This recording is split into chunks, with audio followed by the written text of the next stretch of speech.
Today is day 37 of 100 random acts of kindness. I was going through my YouTube channel last night and was going through some of the comments, which don't always notify me, regardless of, I'm sure I have all the notifications set up. But I saw this comment that today is my random act of kindness. I often talk about things not needing to cost a lot of money, and working to your strengths. And that's exactly what I think this person did. I just want to clarify, this person is a stranger. We have connected now. I followed her as of yesterday now on Twitter. But I believe she found me on Twitter and then found this project and the 100 Days of Gratitude. And so I just wanted to read what she wrote because I think it's just amazing. And I think if we spent more time sharing how we felt about each other positively, because there's no lack of people sharing how they feel otherwise. But I think if we kind of looked at each other and, like Ellen says, who I'm always talking about, be kind to one another. And I think if we took the time to share that, I really don't know if people understand the impact that it has. And I'm lucky enough to be connected with amazing people on the regular. So I'm going to say her name strictly because she published it on YouTube. So if you looked, you could find it yourself. Otherwise, I wouldn't. But she put it on there. So her name is Barbara Ann.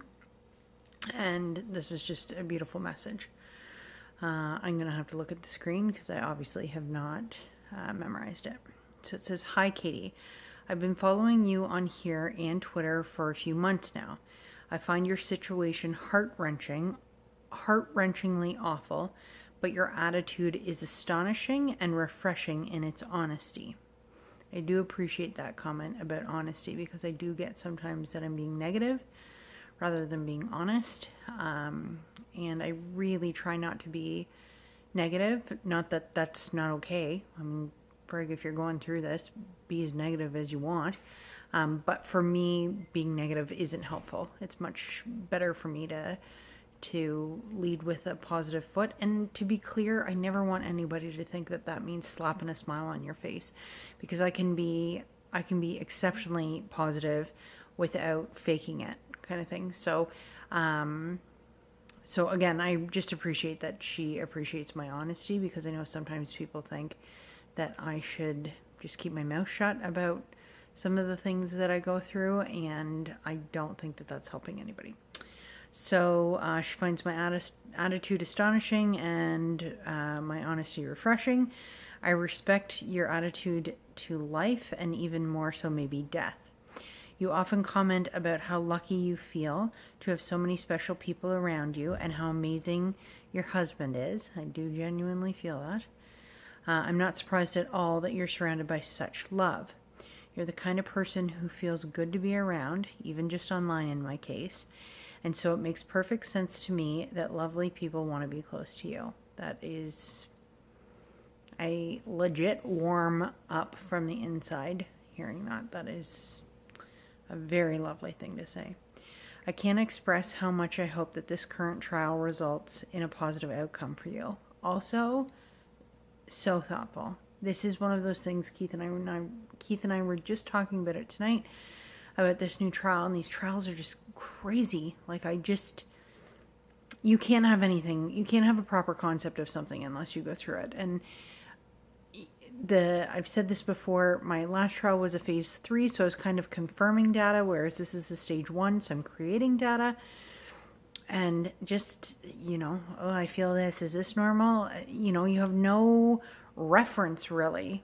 I was kind of warned about some side effects, but I really kind of feel isolated on this trial because like with the other trials, there were Facebook groups and lots of people on Twitter, and I could fire out questions. There'd be surgeons or oncologists who could direct me to different things, pharmacists.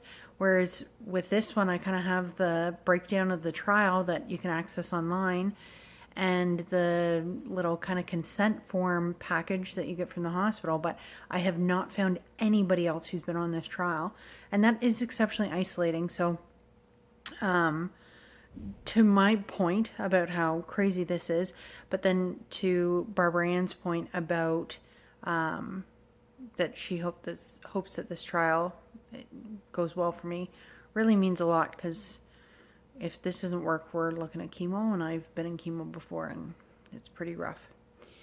I'll continue to keep an eye on you in a non-creepy way, and try to remember to appreciate the love I have in my life every day. Much love to you from my wee part of Scotland. I think that is so incredible, and you just wonder how many people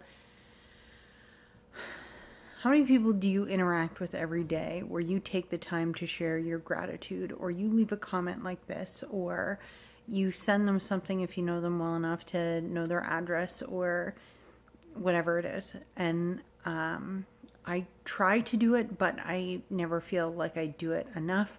I try to remember birthdays and anniversaries and birthdays of kids and half birthdays. That's kind of my way of sharing my love and gratitude for people. It's Johanna's mom's birthday today. So I text Johanna to tell her. I have a weird thing with dates anyway, but people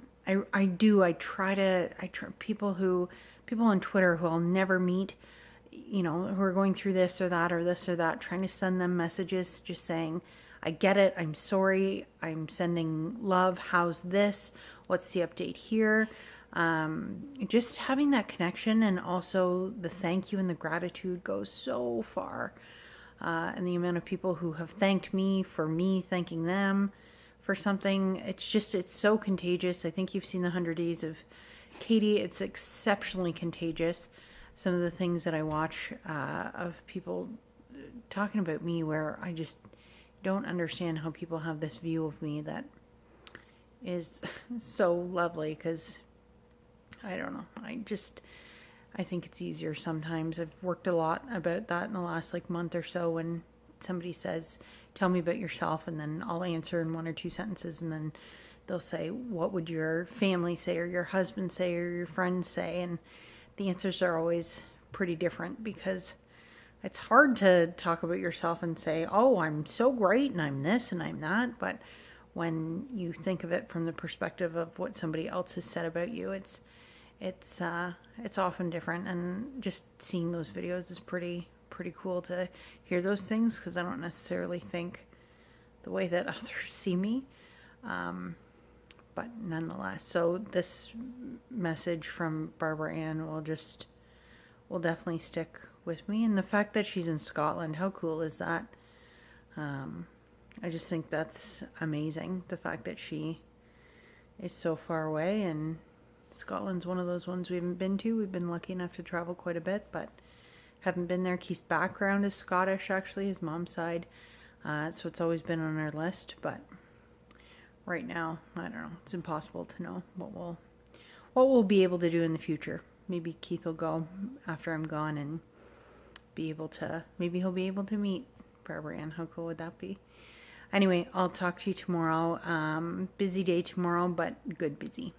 So, talk to you tomorrow.